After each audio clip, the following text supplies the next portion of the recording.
반갑습니다. 오늘은 미가서 6장 말씀과 함께 나눌게요. 6절 말씀입니다. 내가 무엇을 가지고 여호와 앞에 나아가며 높으신 하나님께 경배할까?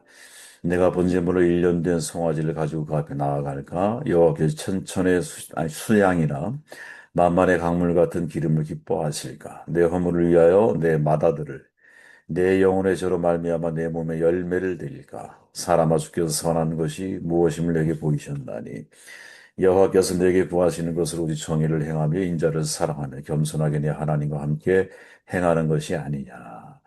은혜와 정의는 분리되지 않는다라는 제목으로 말씀을 나누도록 할게요. 미가서 6장은 선지자의 세 번째 설교를 소개하죠. 세 번째 설교는 마치 법정에서 벌어진 소송처럼 쟁변과 변론을 통해서 심판의 정당성을 입증해 가고 있습니다. 이스라엘이 멸망할 수밖에 없는 합법적인 근거를 제시하고 있죠. 재판관이 하나님, 죄를 고발하는 원고는 미가, 죄를 지은 피고는 이스라엘인 거죠. 여호와께서 쟁변하시고 변론하시는 이유는 단지 이스라엘의 죄악을 징벌하기 위함이 아닌 것 같아요. 2절에 보니까 너희 산들과 땅의 견고한 지대들아 너희는 여호와의 변론을 들으라. 변론을 들으라 라는 말은 산들과 땅의 견고한 지대들에게까지 판결의 정당성을 널리 알리는 데 목적이 있다라는 거죠. 그리고 이어 말하기를 미가를 통해 이렇게 말씀하시죠. 사람아, 주께서 선한 것이 무엇임을 내게 보이셨나니. 하나님께서 보이신 선한 것. 그것이 무엇인지 우리가 알고 있느냐? 이 질문을 던지고 있죠. 또 그것을 바르게 알고 있어야 너희들의 삶의 중심을 바르게 세워나갈 수 있다라는 거죠. 제가 늘 말씀드리지만 사람들이 과연 몰라서 바른 삶을 살아가지 못할까요? 어떤 게 사회를 아름답게 하고 모두가 더불어 살아갈 수 있는 구조를 만들 수 있는지 몰라서 그 일을 못하는 걸까요? 그런 일은 없어요, 여러분. 다 알아요. 아는데 인간의 탐욕이 그렇게 살지 못하도록 만들어가는 거지. 이 사회 정의가 필요하다. 모르는 사람이 어디 있어요? 공의가 필요하다. 모르는 사람이 어디 있어요? 공공성이 중요하다. 모르는 사람이 어디 있어요? 다 같이 살려면 내 욕심을 좀 줄여야 된다. 모르는 사람이 어디 있어요? 좀 더 많이 가져서 나누면 세상이 아름다워질 수 있어. 모르는 사람이 어디 있어요? 다 알아요. 근데 왜 안 될까요? 인간의 욕심이, 그죠? 그게 죄성인 거죠. 죄성의 뿌리. 그런 사회를 만들어가지 못하는 거죠. 사람아 주께서 선한 것이 무엇임을 내게 보이셨나니 하나님은 다 보이셨거든요. 근데 인간의 욕심이 그것을 가리는 거죠. 신앙이 뭘까? 저는 삶의 중심을 바로 세우는 일이라고 보거든요. 우리의 마음, 우리의 생각을 깨우는 거죠. 무엇을 가지고 하나님 앞에 나아가야 할까? 매일매일 이것을 우리가 생각해야 한다고 봐요. 내가 무엇을 가지고 하나님 앞에 나아갈까? 생각을 바로 세우고 삶의 중심을 바로 세워야 하는 거죠. 신앙이 도대체 무엇인지 아주 간결하고 분명하게 우리에게 밝혀주고 있는 거거든요. 내가 무엇을 가지고 하나님 앞에 나아가야 할까? 질문했을 때 주께서 선한 것이 무엇임을 나에게 보이셨잖아요. 주께서 선하게 여기시는 것을 가지고 하나님 앞에 나아가면 되는 거죠. 그죠? 미가 활동하는 시대에 우리가 잘 알지만 요담, 아하스, 히스기야를 관통하는 사람이잖아요. 근데 주 시대는 언제였느냐? 아하스 시대였죠. 아하스 시대가 어떤 시대였느냐? 권력자들이 탐나는 밭이 있으면 밭을 빼앗고 중산층이 무너지는 붕괴되는 시기거든요. 탐나는 집이 있으면 제 것으로 만들죠. 미가서 2장 2절에 보니까 거짓과 속임수, 폭력으로 약자들을 약탈하는 거예요.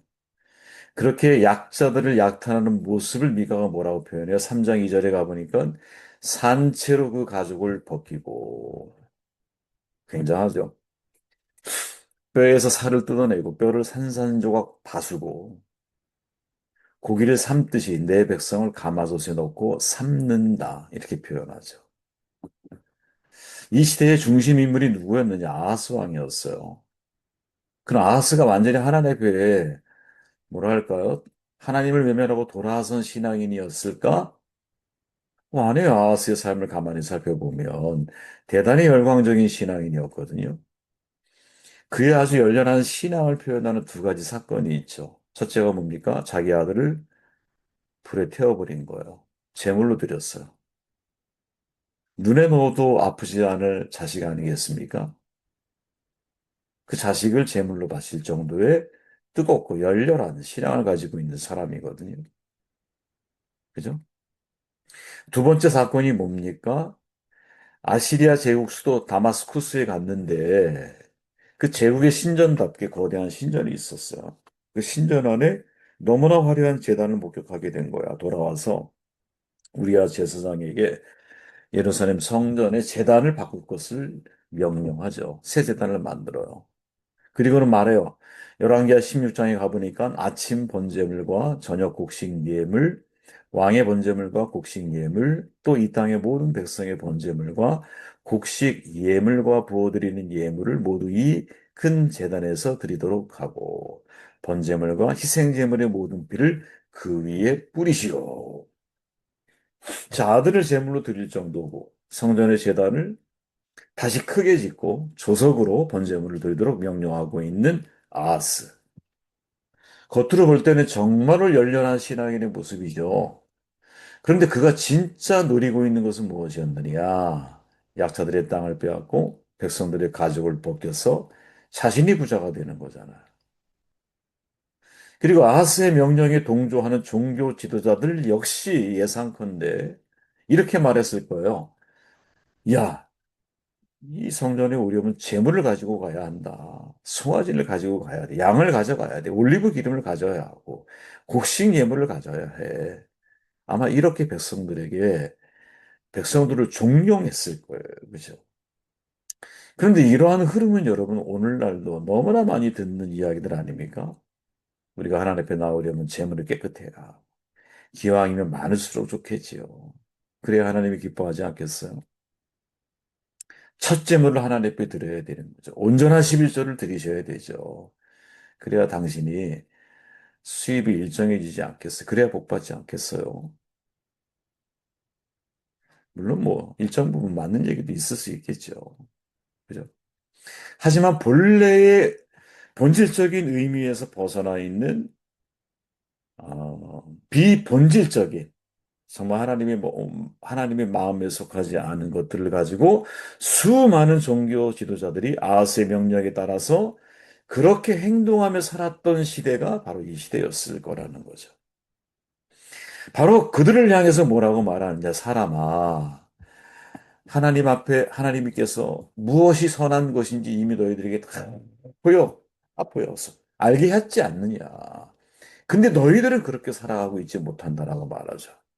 여러분 아까 읽었던 이 미가야가 말하고 있는 본문 말씀을 다시 돌아가 볼까요? 보세요. 야, 높으신 하나님께 우리가 무엇을 가지고 나아가면 어떻게 경배할까? 너무나 아름다운 마음이죠. 사실은. 그런데 내가 번제물로 일련된 송아지를 가지고 그 앞에 나아갈까? 아마 제사장들을 종교 지도자들이 요구했던 말일 수 있을 거야. 여호와께 천천의 수당이냐? 만만의 강물 같은 기름을 기뻐하실까? 그렇게 누군가 얘기를 한 거지, 백성들에게. 그죠? 그리고 내 허물을 위하여 내 맏아들을, 이게 누구예요, 지금? 이게 아하스죠. 아하스가 자기 아들을 제물로 바쳤잖아. 내 영혼의 저로 말미암아 내 몸의 열매를 드릴까? 이렇게 사람들이 종교인의 모습을 가지고 지금 하나님 앞에 나오고 있다라는 거죠. 근데 그때 미가가 뭐라고 말해요? 야, 주께서 선한 것이 무엇임을 내게 보이셨어. 그거는 정의를 행하고 인자를 사랑하고 하나님과 동행하는 거야. 이렇게 말하고 있는 거죠. 먼저 공의와 정의, 하나님을 신앙하는 사람이라면 정의를 따라야 되죠. 저도 늘 고민이에요.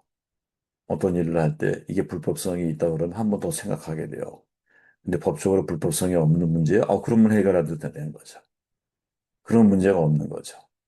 그런데 불법성이 있다 그러면 언제고 이것은 돌아와서 부메랑처럼 우리를 불편하게 하고, 우리를 넘어뜨릴 수 있거든요.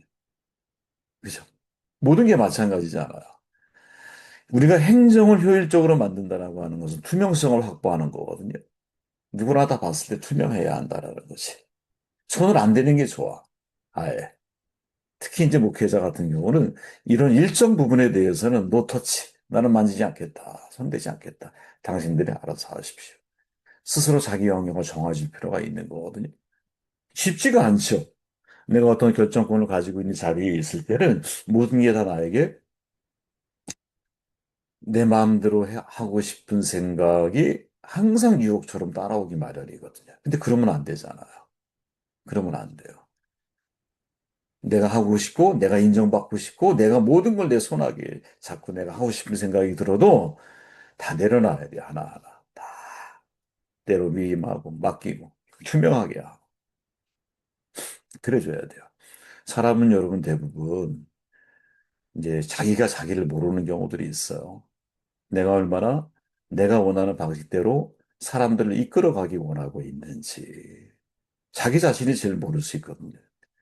특히 이제 완벽주의를 추구하는 성향의 기질이 있는 사람들은 무엇을 얘기해도 결국 내가 원하는 것을 관철시키려고 하거든요.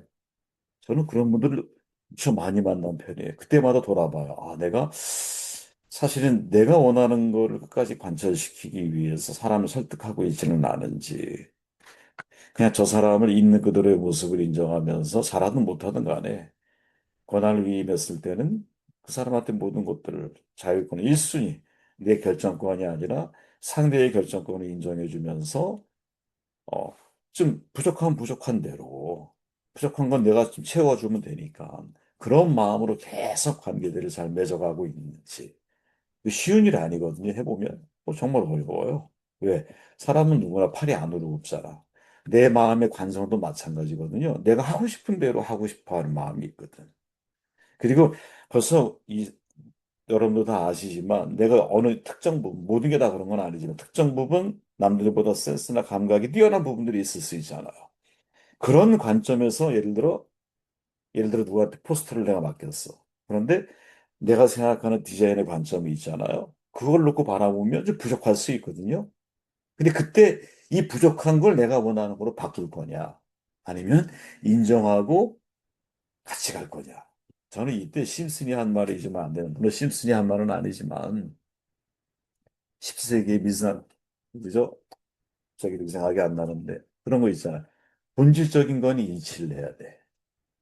비본질적인 거에 대해서는 자유를 줘야 돼. 그 다음에 모든 것에 사랑이 있어야 되는 거예요. 이 마음을 잊으면 안 된다고 보거든요. 그죠? 예를 들어서 신학적인 거, 이건 본질이잖아요. 본질에는 여러분 무조건 일치를 해야 되는 거예요, 본질에는. 근데 비본질, 뭘 해야 되는 과정이나 뭐 포스터나 예를 들어서 이런 것들은 비본질이잖아. 그죠? 해도 되고 안 해도 돼. 내 생각대로 하는 것이 항상 옳다? 그렇지 않아요. 이걸 우리가 인정하며 살아갈 줄 알아야 되는 거지. 본문으로 다시 돌아와 보면, 네. 하나님이 우리에게 원하는 것이 무엇인지 이미 우리가 다 보여서 알고 있어. 그죠? 그걸 미가는 뭐라고 정리해요? 그건 정의고 사랑이고 하나님과 함께 행하는 것. 준행이라 그러죠. 하나님 말씀을 따라 살아가는 것. 이게 진짜 하나님이 우리에게 원하시는 본질적인 모습이야. 그런데 우리는 비본질적인 신앙의 모습을 가지고 하나님 앞에 나아가는 경우들이 얼마나 많이 있느냐. 그죠?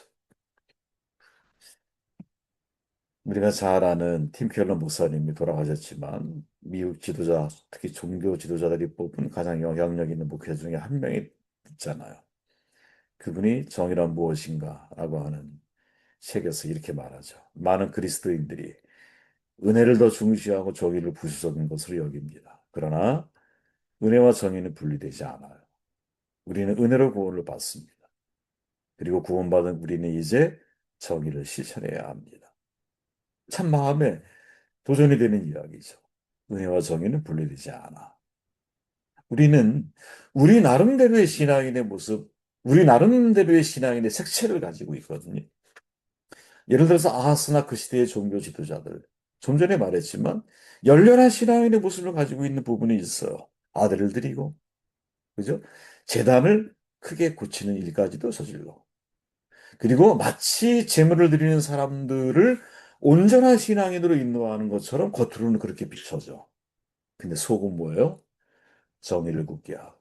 그 모든 것들이 실은 백성들의 소유를 빼앗아 자기 배를 채우기 위한 중심이 다른 데 있었다라는 거예요. 중심이.